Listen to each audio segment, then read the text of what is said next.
Great pleasure to introduce the next speaker, who is Andrew Dye. And Andrew is Deputy Director and Programme Team Leader for Global Relationships in the Connectional Team of the Methodist Church in Britain. His career has journeyed from PhD and postdoctoral research in environmental science through short-term aid and mission worker to science teaching and youth work in Cornwall and in Granada as a mission partner.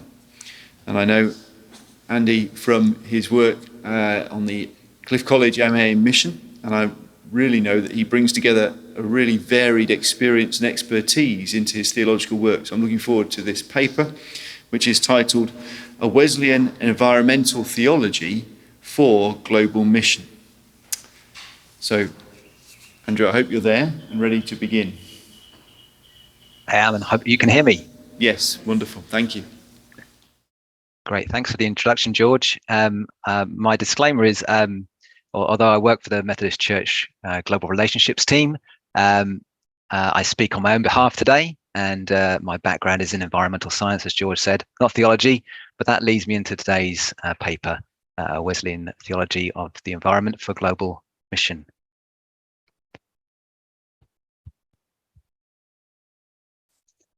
So the links between mission and the environment are explicitly made in the work of the World Council of Churches report, Together Towards Life, and also in the Lausanne Movement Statement, Cape Town Commitment. And the evidence for environmental degradation is overwhelming. The issue for global mission is one that's both operational and theological. Global mission is in danger of lacking integrity unless it addresses questions of ecology and environmental theology. Scripture begins with creation and ends with new creation, and the story of Scripture could be characterized as one of God, human, and the environment. This ecological thread in Scripture is one that is mirrored in the holistic understanding of the scope of God's mission and the broad adoption of Missio Dei as a primary theology of mission. That means the environmental theology of all traditions is important to examine. And so this work is positioned within my own Wesleyan Methodist tradition, and picks up on the writings of Wesley and Wesleyan writers from around the globe. And it's important I name my own privilege and context in this as acknowledging that I'm a white British male from the global north, and when examining writers from around the world, seeking to highlight those viewpoints and bring in the global discussion. So first of all, I'll seek to outline a Wesleyan theology of the environment, then look at some key aspects in Wesleyan global mission, look at then bringing them together, a Wesleyan theology of the environment for global mission with some global perspectives, looking at some tensions and synergies, and then focusing in on some key areas of the role of women, migration, and short-term mission. And finally, weaving together the strands in a conclusion, I hope. First of all, the Wesleyan theology of the environment. The first is to highlight the risk of anachronism. While, as Theodore Runyon states, ecology was not on a theological agenda in Wesley's day, we want to take a wider view of Wesleyan writing, drawing on the sermons and in the knowledge that just as the Wesleys became more socially conscious on the evils of slavery, they may have too on the environment had that been a public issue today. Secondly, Howard Snyder and Randy Maddox highlight the Wesley's movements in thinking over time as he comes to appreciate the natural world and tends towards seeing the new creation as physical and material rather than ethereal and spiritual, bringing to his theology resistance to the theology of the physical and spiritual separation between the two. And on that basis, we can draw out some themes. The first is around creation.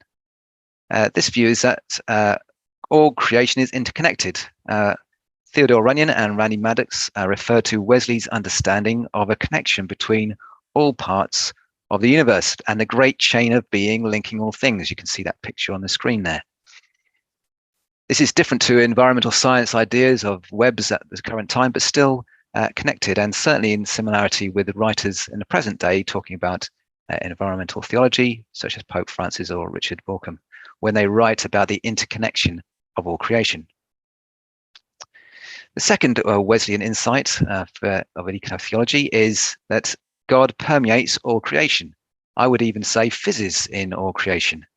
From Sermon 23, Discourse on the Sermon on the Mount, Wesley says, God is in all things, and that we are to see the Creator in the glass of every creature, that we should use and look upon nothing as separate from God, which is indeed a practical kind of practical atheism. His intimate presence holds them all in being, who pervades and actuates the whole created frame, and is, in a true sense, the soul of the universe. There is then an active presence of God throughout creation for Wesley. And Maddox suggests that the Wesley brothers verge on pantheism. I would suggest that perhaps they're closer, respectfully, to panentheism of Leonardo Boff, in which God is distinct from but permeating all creation. There's also an understanding of Wesley of the general deliverance of creation through human deliverance, from Sermon 60, General Deliverance. That whole animated creation waiteth for that final manifestation of the sons of God, in which they themselves shall be delivered, not by annihilation, for annihilation is not deliverance.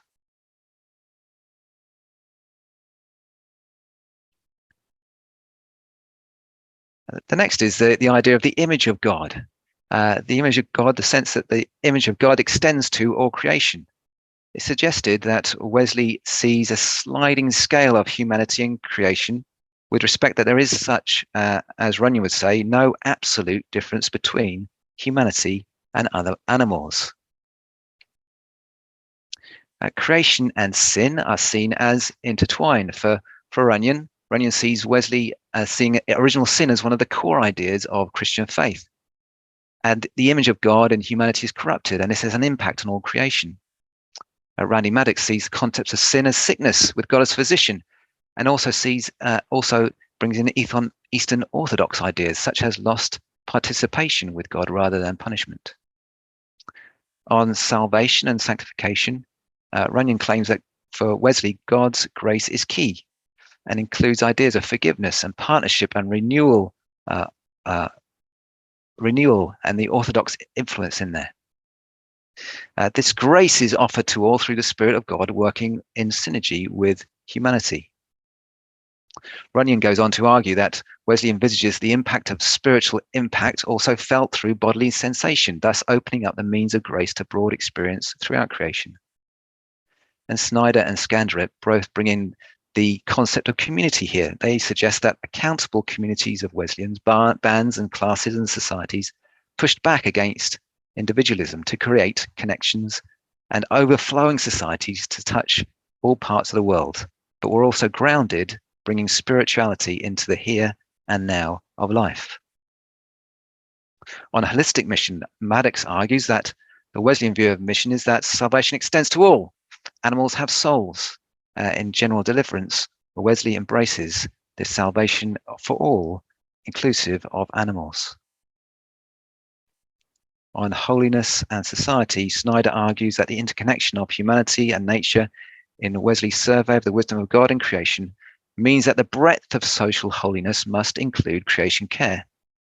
Maddox views this social aspect of Wesley not as a direct call to social transformation, but as responsible discipleship in community and participation with God's grace, in use of resources meeting needs and caring for others that ultimately must include creation care.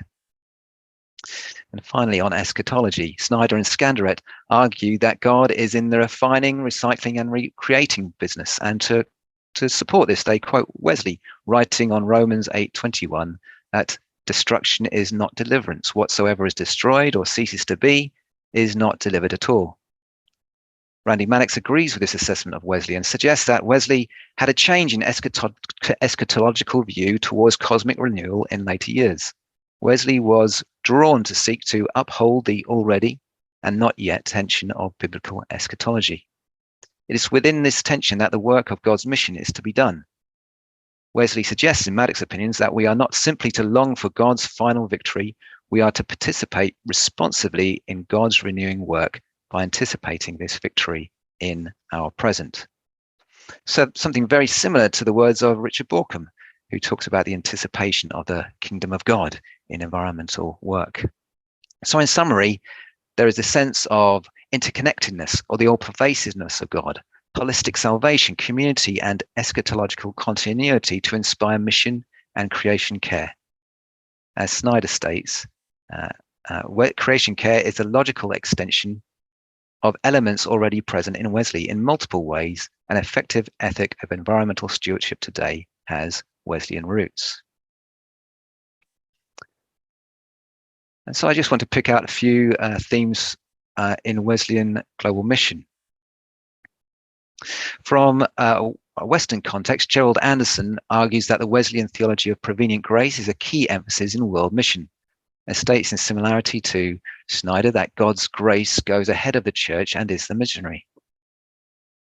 For Howard Snyder, prevenient grace, he argues, precedes the response to Jesus Christ in faith and discipleship.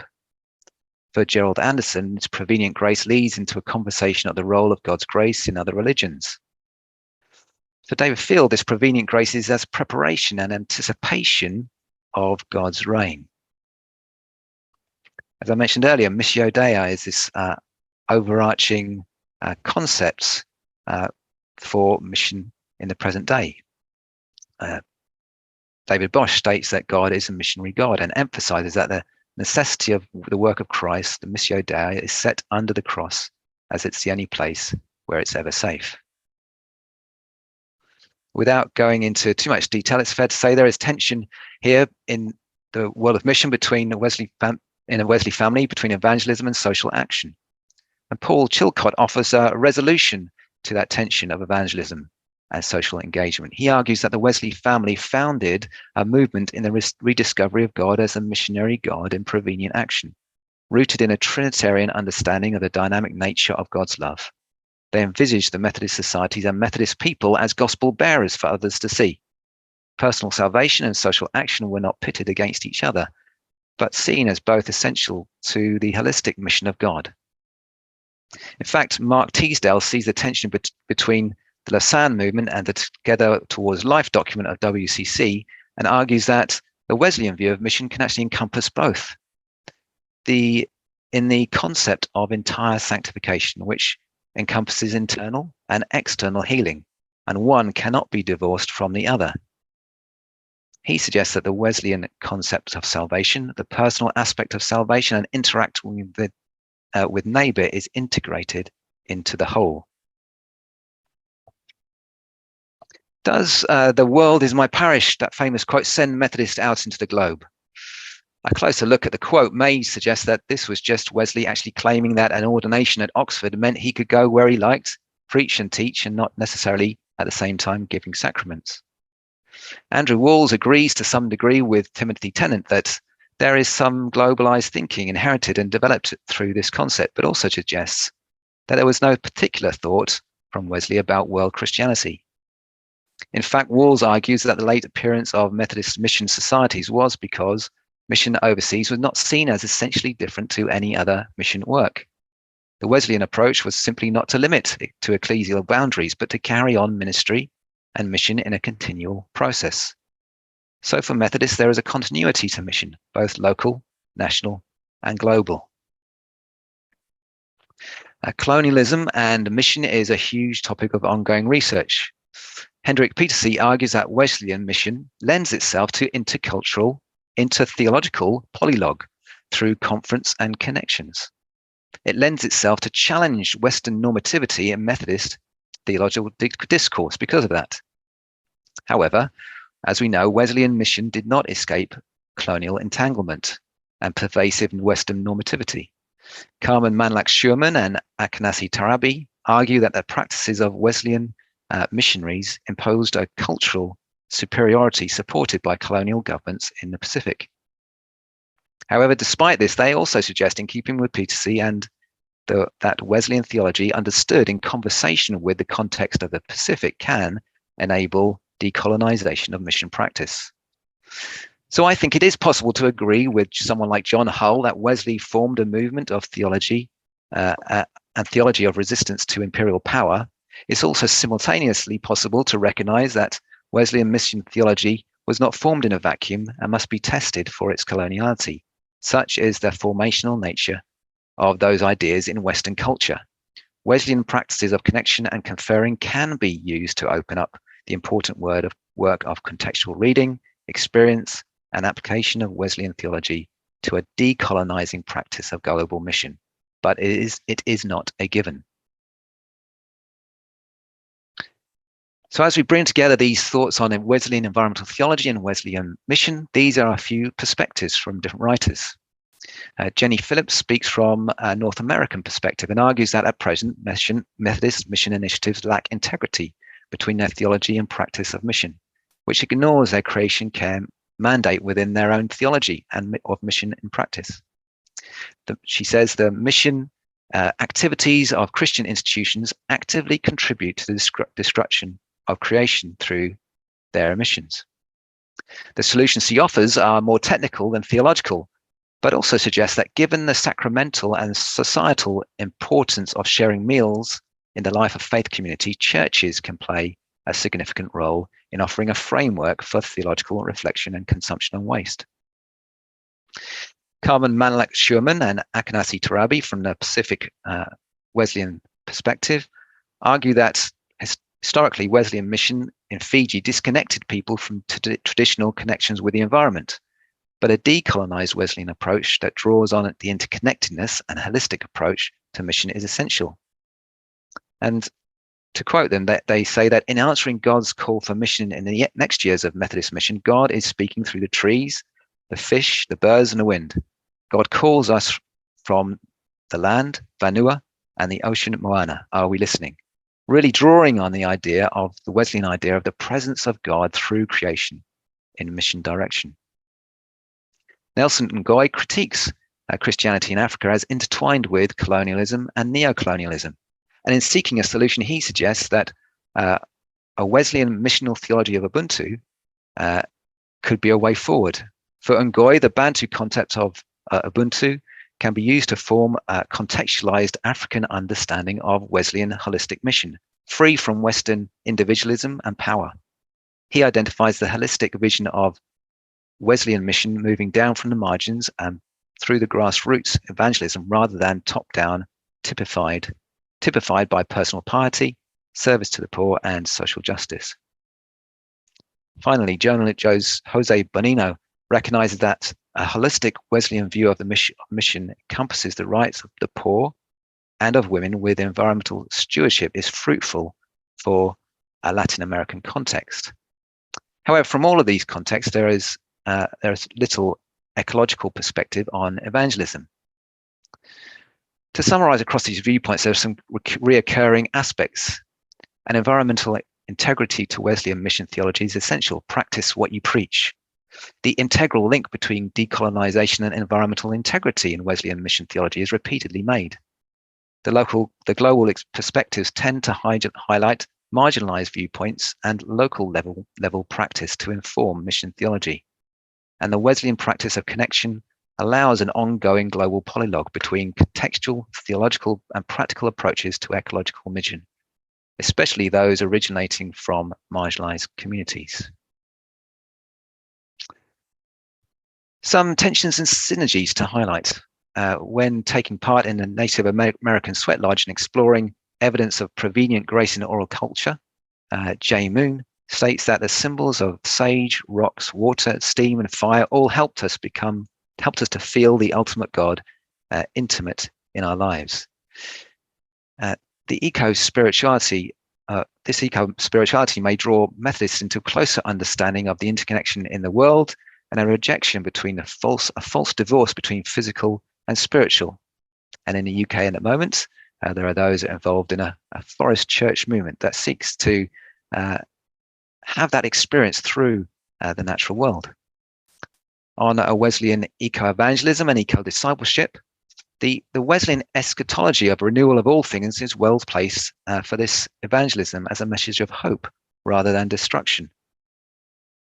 Holistic Wesleyan discipleship means creation care is not an optional extra, but essential for discipleship. And the UMC Earthkeepers program is a good example of this, resourcing creation care organizers in their communities, not involving short-term movement of people, but engaging and resourcing others in discipleship. Drawing out three key areas, globally, women are marginalized, more likely than men to live in poverty. Women are impacted by environmental degradation.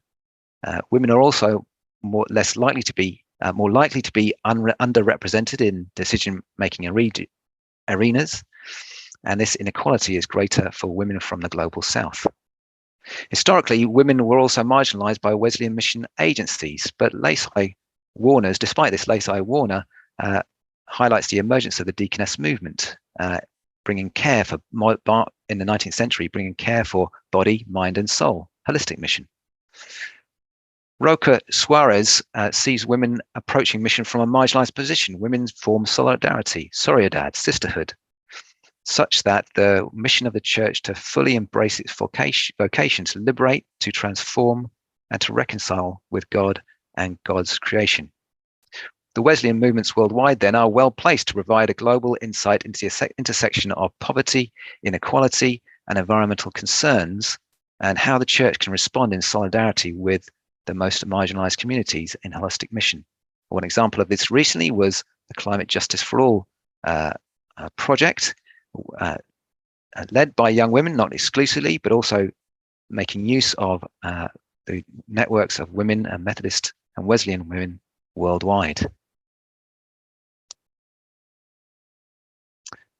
On migration, Diana Roberts and Stephen Scoose both recognize the messy, unplanned tradition of Methodist mission. People move and their work is later recognized and supported by institutions. Stephen Scoose also recognizes this as a lay majority movement where Methodist world mission normally follows reactively a migrant community that has established a Methodist church of sorts. Harvey Kriani, a missiologist more widely across the Christian church, recognizes migration as a vehicle of missio Dei, such that every Christian, be they named missionary, migrant, or refugee, are part of God's missionary movement in the world. The World Council of Churches suggests that as the church responds to migration, it's changed, as God's hospitality calls us to move beyond binary notions of culturally dominant groups, as hosts and migrant and minority people as guests. And it's in that work, a work of the Spirit, a place of intercultural mission that will include ecological aspects where we learn from each other in mission. And the final area to look at is short-term mission.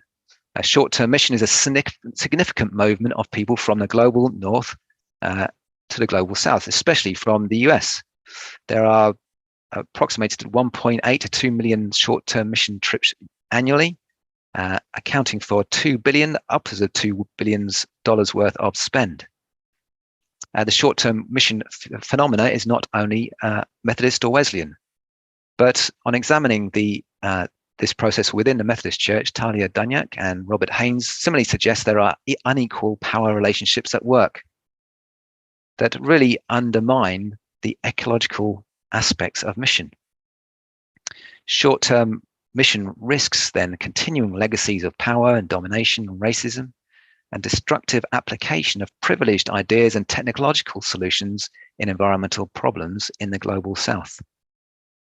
Not only this, but simply for the US, the short-term mission produces well over 100 million kilograms of carbon dioxide annually, similar to the output of some small countries. And so it's proposed that a reframing is needed of short-term visits within a context of long-term partnerships and mutual enrichment. One where there's a sense of ongoing discipleship that respects the places in which people learn from and learns from those environmental solutions in those places to bring back to the home place.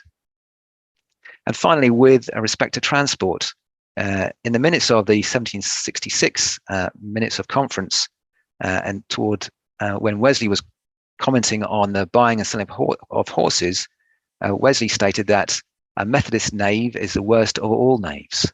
How then might we refrain from being Methodist knaves in our stewardship of transportation and carbon resources, especially with respect to creation, which is inclusive of horses? And so then, on a Wesleyan theology of the environment for global mission, The Wesleyan call in environmental theology for global mission is to practically respond to the prevenient grace of God, live a life of learning and spirituality rooted in a truly grounded discipleship following Jesus Christ. And this discipleship is one which is attendant to the cry of the earth and the cry of the poor. It's lived out both on local and global connection and in conversation, all in community and mission with the triune God. And so a quick word of thanks to Methodist Church in Britain for funding my MA work, to Cliff College, and to my wife Philippa for bringing my cups of tea. Thank you.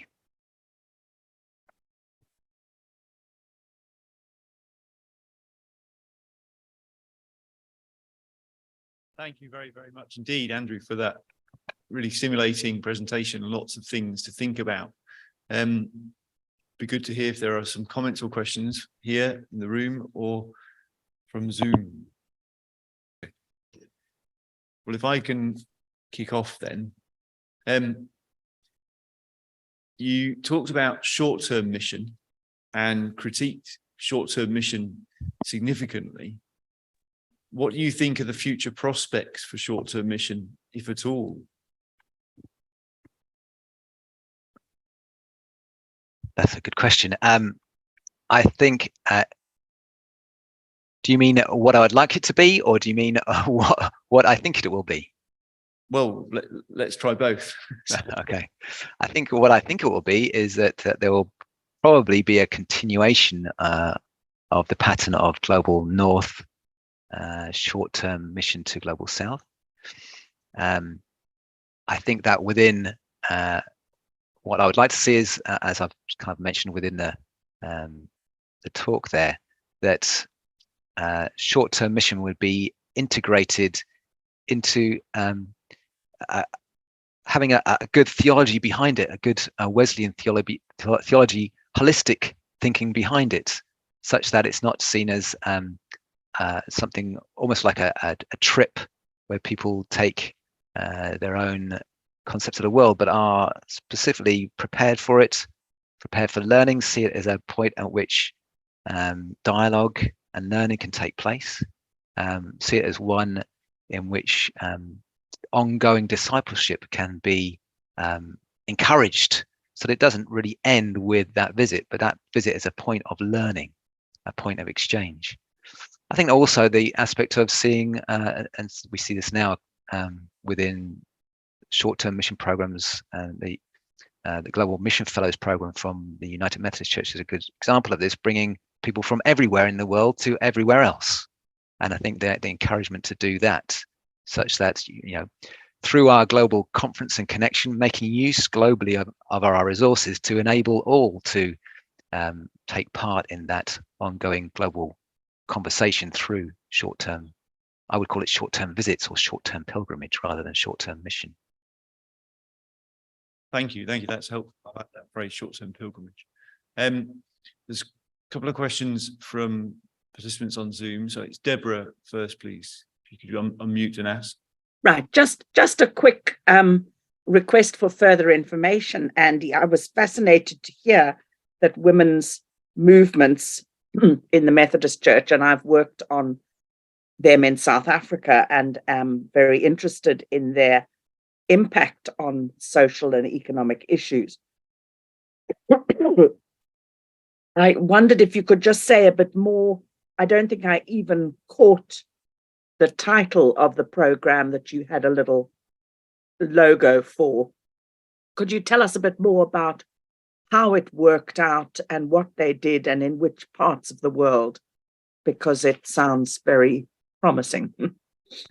Certainly.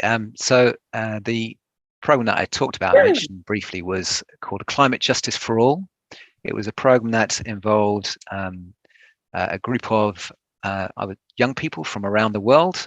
So there were just about 6 in total, and their work was focused on highlighting the environmental injustice prior to the COP26 meetings in Glasgow. And so there was participant there from Uruguay, Fiji, Italy, Zambia, and because it was in Britain, there were 2 from Britain. That work was done with the World Methodist Council alongside them, but also significantly supported through the women's groups worldwide, Methodist Women in Britain, the World Women's Movement. The acronym has escaped me for a second. I know it's. I think you're saying it right now, Deborah. Combined Methodist Women's Fellowship, something like that. Yeah, the one I'm thinking of is. I'll remember it and then come back to it. But it was supported in that way as well. I think significantly that those young people, the majority there were young women leading on that and telling the stories of environmental injustice from their perspective around the world, and telling the stories from their locality. So for me, there was something very much about women leading and being connected there in terms of understanding the marginalization both of women within this within the environmental injustices, but also the marginalization of the environment itself within global discourse. Yeah, I mean, I suppose part of my puzzlement is I'm aware of the powerful prayer movements of the sort of women of more mature years in like South African Methodism. So I just wondered if the impetus is coming from the young. Has it been something difficult, as a difficult issue for these older women to know how to engage with? Yeah, no, I would say that the support and the movement of women as a whole, be it younger or older, have all contributed in terms of this and in terms of the work that was going on there. And certainly I know of around Britain, it's those women who are really contributing at a local level in terms of churches, in terms of the kind of eco-church movement, and creating that change. Thank you. Thank you. And the next question, I think, is Olaf. Thank you.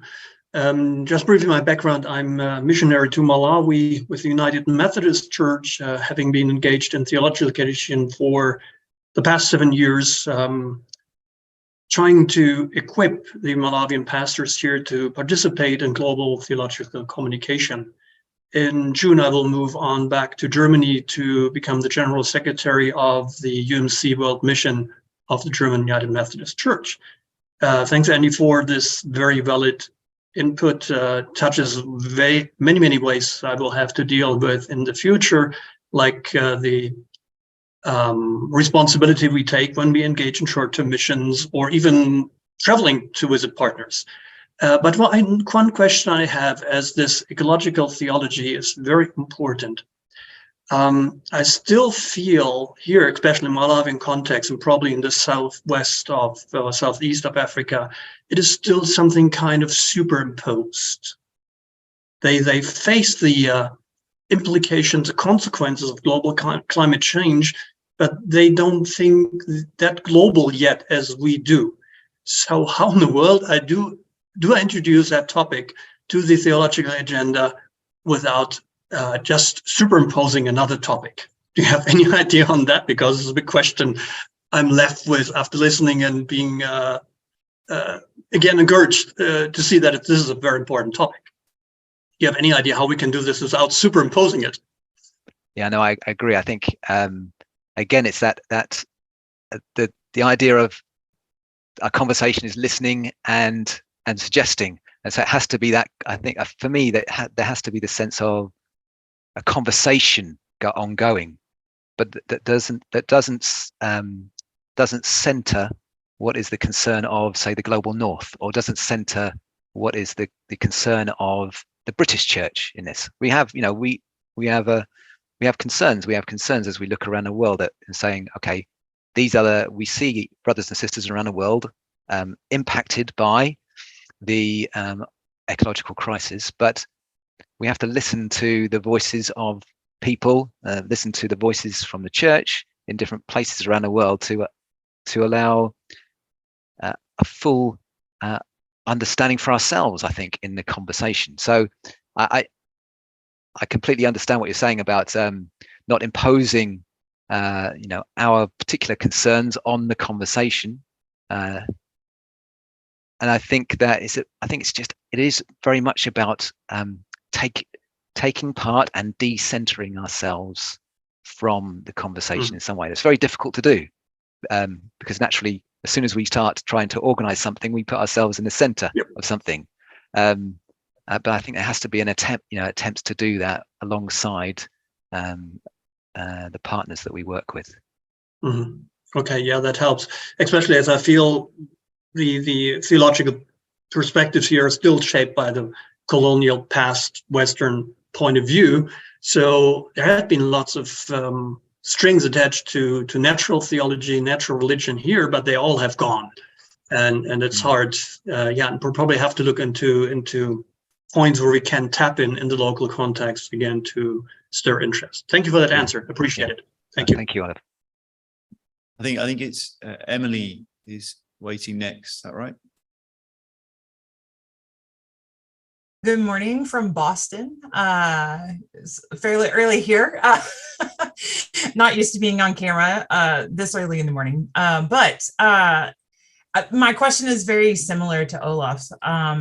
I work with students at Boston University. I'm a PhD student there, but specifically work with the Wesleyan and Methodist students. And a lot of these are preparing to go into churches. And so I kind of wanted to shift a little bit more into that practical theology piece of like, what are some immediate things that these students can take to congregations, not necessarily to deep dive into the perspectives that you've given, which I think are very important to understanding the theological reasons that we do that, but ways that they can go ahead and start doing this work and then start thinking. So almost like, kind of like what Olaf is talking about, not superimposing it, but giving them these things that are like going to make some immediate impact and then get them to thinking a little bit more deeply about why missions should be more ecologically minded.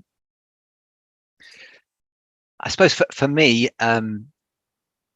maybe I draw on the aspect of that sense of holistic nature of mission in a kind of Wesleyan thinking, so that I would say just the getting in touch with the sense of experiencing God through their environment can be a starting point for actually saying, you know what, there's a starting point there for understanding, reconnecting, certainly in the global north, reconnecting with our environment, and then sort of bringing in the idea, perhaps even referring to the ideas of, God being permeating all creation, as Wesley might say, and from there, that bringing us into what does this mean then for us caring for the world about it, caring for these things, and then think about the very practical nature of doing those things. And I think there's also an evangelistic aspect to that as well. I think it's the aspect of if we truly believe that there's a continuity in creation ongoing, and that then that's good news. It's good news for people around us, and we can actually, by doing these, being involved and being outside, connecting with our environment, by being involved with creation care, actually that's speaking good news into our environment, but also into the lives of people around us, and making that connection, I think, is something to do. I'm not sure if that answers the question, the practical side. I know it's what we want to do, and we want to see that action. I hope that helps. Yes, I think sometimes it feels so big, right? Like all the things, because I know we're just all inundated with all these things about climate change, and the church really needs to be involved in these things. Like, where do you get started when you have all of these different perspectives? And it's getting them moving, like taking that first step. So yes, just getting outside and understanding the connection that we have, I think, is a great starting point. Thank you. Thank you very much. Thank you indeed, Andrew, for really stimulating paper. I've appreciated your final answer there. That was picking up one of the threads that you offered in the paper about evangelism as being an underdeveloped topic within this. I think that's so important that we have good news in our attitude to the creation in a Christian proclamation. Thank you very much. Thank you everybody who's asked questions. That's been a really good paper. Thank you.